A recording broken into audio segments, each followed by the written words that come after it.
ఇది మామూలుగా పూర్ణగ్రామం చెప్పమంటే ధ్యానం గురించి. Okay okay masters. ధ్యానం అంటే శ్వాస మీద ధ్యాస.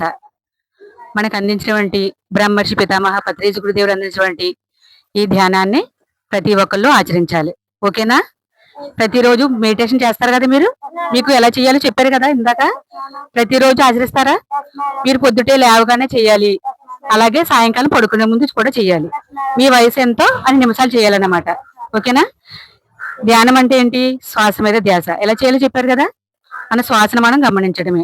చేతులు రెండు కట్టుకుని, కాళ్ళు రెండు క్రాస్ చేసుకుని, మన శ్వాస అంటే పైకి వెళ్లే శ్వాస, కిందకి వచ్చే శ్వాస ఎలా వెళ్తుందో ఎలా వస్తుందో మనం గమనిస్తూ ఉండాలి. అదే ధ్యానం అనమాట.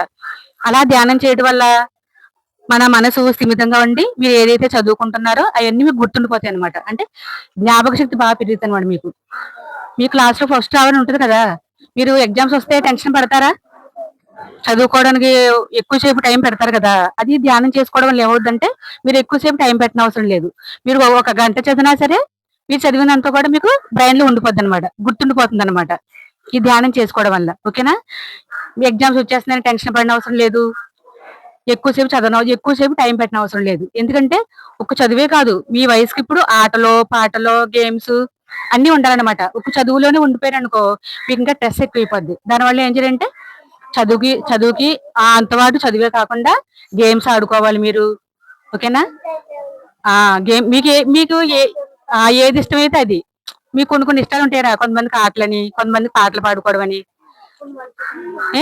మీకు లేకపోతే డ్రాయింగ్ గీసుకోవడం అని ఇవన్నీ ఉంటాయి కదా, కళలు ఉంటాయి కదా. ఆ కళలను కూడా నేర్చుకుంటూ ఉండాలి మీరు.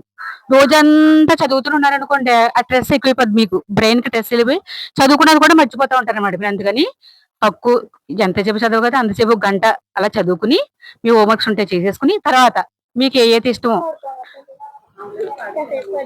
పడుకోవాలి. పడుకునే ముందు కాదు, ఇప్పుడు స్కూల్లో ఉందనుకో మీకు గేమ్స్ అని గట్టి పెడతా ఉంటారు కదా.